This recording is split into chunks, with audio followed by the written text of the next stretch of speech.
गांव के एक शांत से कोने में था एक प्यारा सा तबेला। वहाँ हर जानवर अपने परिवार के साथ खुशहाल जीवन जीता था। गायें, बकरियां, बैल सब मिलजुल कर रहते थे।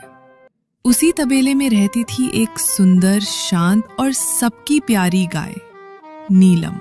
नीलम बहुत सालों से माँ बनने की राह देख रही थी। और फिर एक दिन तबेले में किलकारियां गूंज उठी। नीलम ने एक प्यारे से बछड़े को जन्म दिया, जिसका नाम रखा गया सूरज। सूरज बहुत ही खूबसूरत और मासूम था। सफेद चमड़ी, माथे पर छोटा काला तिल और आंखों में मासूमियत की चमक, वो बिल्कुल अपनी माँ पर गया था। तबेले के हर जानवर को वो बेहद प्यारा लगता था। लेकिन एक दिन गांव के बाहर से 2 अजनबी कुत्ते गांव में आ धमके।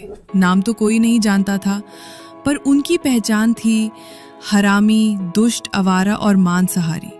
इन कुत्तों को गांव वालों ने भगा दिया था, लेकिन वे छिप छिप कर तबेले की निगरानी करने लगे। एक रात नीलम खेत के पास पानी पीने गई थी। तभी मौका देखकर उन 2 दुष्ट कुत्तों ने सूरज पर हमला कर दिया। तबेले में कोई समय पर नहीं पहुंच पाया।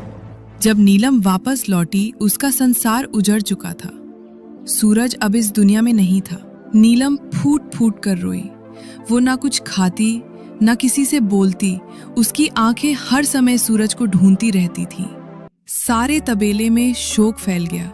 कुछ महीनों बाद एक दिन सभी जानवर जंगल में घास चरने गए। वहीं फिर से वही 2 कुत्ते वहां पहुंचे और अब वे नीलम की ओर घूरते हुए मुस्कुरा रहे थे।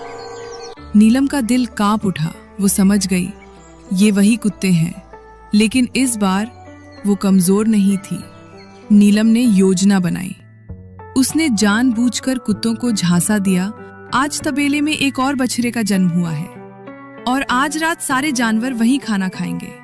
कुत्तों की आंखें चमक उठी। अरे, आज तो मजा आएगा, ताजा मांस मिलेगा।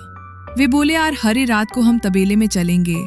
सारे जानवर खाना खाकर सोने का नाटक कर रहे थे और नीलम वो तबेले के पीछे छिपी हुई थी, अपने सींगों में बदला लिए इंतजार करती हुई। जैसे ही दोनों कुत्ते चुपके से तबेले में घुसे, नीलम बिजली की रफ्तार से उन पर झपटी। एक कुत्ते को उसने अपने नुकीले सींगों से वहीं मार दिया।